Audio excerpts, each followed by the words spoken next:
an amazing power that you have, that you could tell people, I just realized that there's more to life, and we're charging you to do that.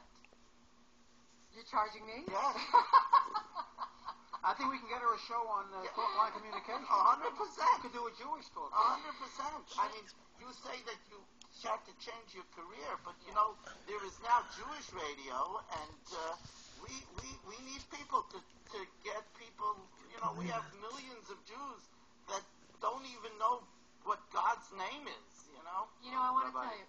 The deal I had with her was that when she started learning, and she said about a year ago, a little more, that she was giving everything up. Yeah. I would become her agent. That's when she left 101.5. Okay, he gets 10%. So whatever you Well, do. I'm talking about the reward I'll up there. take that reward too. Yeah, Please. yeah. I'll take that. Well, that's what I get 10% of that. I can't believe it. You should hear the way she talked about Jews on. Well, I'll tell you, it was a lot of tests. I had a husband who was ill, and my daughter had a series of debilitating surgeries, and the son with special needs. Yeah, she does. I could no longer ignore the sirens. So it's interesting that you say that, Rabbi, about reaching out. I've had people call me on the air. I worked at a talk station, and women would call me on the air and say, "But you can't be religious. You're so normal, And people would say every once in a while that I motivated them to be more observant. And so I feel like now if I can do something like that, if I could take what I've learned.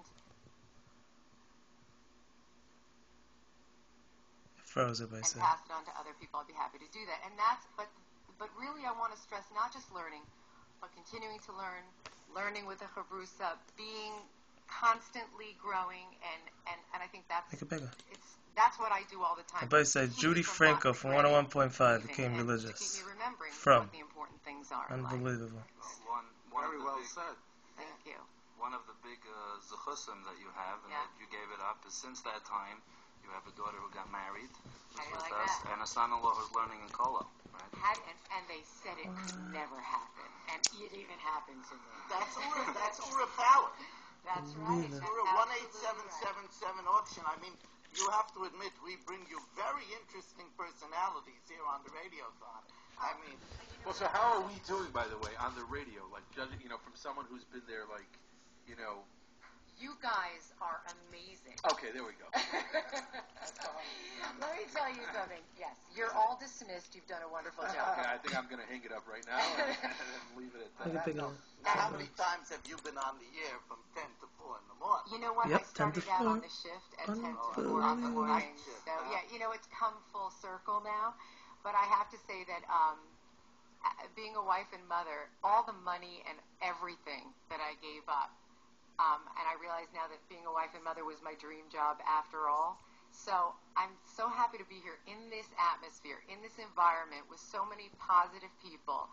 I feel like this is an acknowledgement that I'm doing the... Can you believe it? She's back there, yes. She's going to be there the whole night. It's unbelievable. Oh, she's 4. there the whole night? 10 to 4. Oh, so I don't have to video. I was videoing because I thought she was just... acknowledgement that I'm doing the right thing. Thank you for having me. Have you tasted Ura besides the Torah Bates? Have you gone to any of the other Ura special events like Ura Shabbat?